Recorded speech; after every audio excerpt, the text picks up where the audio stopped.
Hi everyone, this is Armanur, first year undergrad, currently pursuing computer science and engineering from Jadavpur University. WBJ exam लगभग एक महीने दूर है और सबसे पहले घबराना नहीं है। इस टाइम पर हमें टेंशन, नर्वसनेस, एंग्जाइटी बहुत ज़्यादा सताता है और हमें वही नहीं करना है। आप जितना ज़्यादा नर्वस होंगे एग्ज़ाम के दिन आपका एक्यूरेसी उतना ही ज़्यादा गिरेगा। बिलीव मी, मेंटल बैरियर को अगर आप हटा पाओगे तो आपका एग्ज़ाम के दिन बहुत ज़्यादा फ़ायदा होगा। WBJE is a highly chapter specific exam. जैसे मैथ्स में definite integration, straight lines, application of derivatives, functions, complex numbers, इन सब चैप्टर से बहुत ज़्यादा क्वेश्चंस बनते हैं, लेकिन ट्रिगोनोमेट्री, स्टैटिस्टिक्स, इन सब चैप्टर से क्वेश्चंस बनते ही नहीं। Similarly in case of physics and chemistry कुछ कुछ चैप्टर इतने ज़्यादा इंपॉर्टेंस होते हैं उसमें से ही बहुत ज़्यादा क्वेश्चंस आने की प्रोबेबिलिटी होते हैं, और कुछ कुछ चैप्टर्स में तो क्वेश्चंस आते ही नहीं। उन इंपॉर्टेंट चैप्टर्स की लिस्ट डिस्क्रिप्शन में आपको मिल जाएंगे।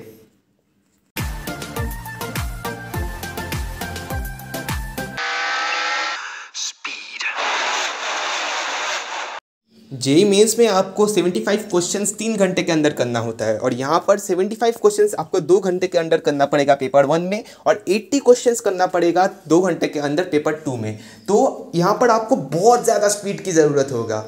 सो there is a very high chance कि आप पूरा क्वेश्चन पेपर अटेम्प्ट ही ना कर पाओ। इसलिए इंट्यूशनली जिन क्वेश्चंस को देखकर आपको लग रहा है कि ये क्वेश्चंस मुझसे हो पाएंगे, उन्हीं को सबसे पहले अटेम्प्ट कीजिए, और जो क्वेश्चंस आपको टफ लग रहे हैं उनको आखिरी के लिए बचा के रखिए। अगर टाइम मिले तभी उनको अटेम्प्ट करना, और तुक्केबाजी सिर्फ जिन क्वेश्चंस में नेगेटिव मार्किंग नहीं है उन पे ही लगाइए।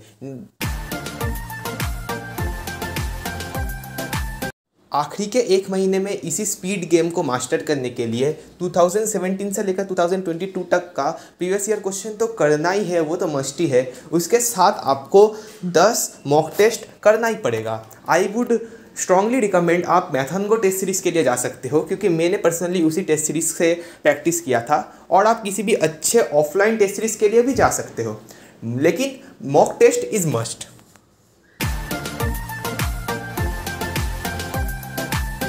Above all, revision is everything. इस आखिरी के एक महीने में आपको पूरे सिलेबस को प्रॉपरली रिवाइज करना है, और इम्पॉर्टेंट चैप्टर्स को तो बार बार रिवाइज करके जाना है। जो क्वेश्चंस, PYQs, मॉक टेस्ट के क्वेश्चंस आपसे सॉल्व नहीं हो पाए उनका सॉल्यूशंस एक बार रिवाइज कर लेना, हर एक टाइप ऑफ क्वेश्चंस देख के जाना, ये सब आपको करना पड़ेगा, तभी आपका स्पीड ऑफ सॉल्विंग ज़्यादा होगा एग्ज़ाम के दिन।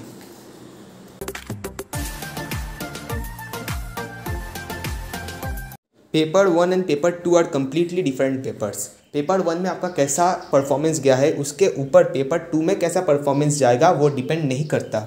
मैंने जब पिछले साल एग्ज़ाम दिया था तब पेपर 1 मेरा बहुत ही बुरा गया था, लेकिन पेपर 2 में उतना ही अच्छे तरीके से मैंने कमबैक किया था। पेपर 1 का लॉस मैंने अपने ऊपर हावी नहीं होने दिया, इसलिए पेपर 1 जैसा भी जाए उसको सर पे हावी मत होने देना। पेपर 2 अभी भी आपके पास बाकी है, so don't give up. OMR sheet को बहुत सावधानी से फिलअप करना, घर से एक स्मूथ बॉल पॉइंट पेन लेकर जाना। OMR शीट में अगर आपने गलत क्वेश्चन पे गलत आंसर मार्क कर दिया मेरे दोस्त, आपको सेकंड OMR नहीं मिलने वाला, इसलिए बहुत सावधान। पेपर 1 और पेपर 2 के बीच में आपको जो ब्रेक मिलने वाला है उसमें आप क्या करते हो वो बहुत हद तक इफेक्ट करता है आपके सेकंड पेपर का परफॉर्मेंस, इसलिए उस टाइम पे पेरेंट्स लोगों से बात कर लेना। फर्स्ट पेपर में क्या हुआ वो ज़्यादा डिस्कस मत करना, या तो आप बहुत ओवर कॉन्फिडेंट हो जाओगे या फिर अंडर कॉन्फिडेंट, इसलिए no discussion about the paper. बहुत लाइट लंच करना जिससे कि आपको नींद ना आ जाए पेपर में। और एक चीज़ जो मुझे एग्ज़ाम के डे शॉक किया था पर्सनली, आपको एग्ज़ाम के दिन एक्स्ट्रा रफ करने के लिए पेजेस नहीं मिलने वाला, आपको क्वेश्चन पेपर के साइड में ही रफ करके काम चलाना पड़ेगा।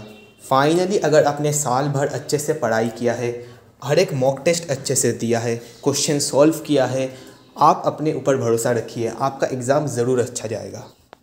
That's all from my side. All the very best everyone.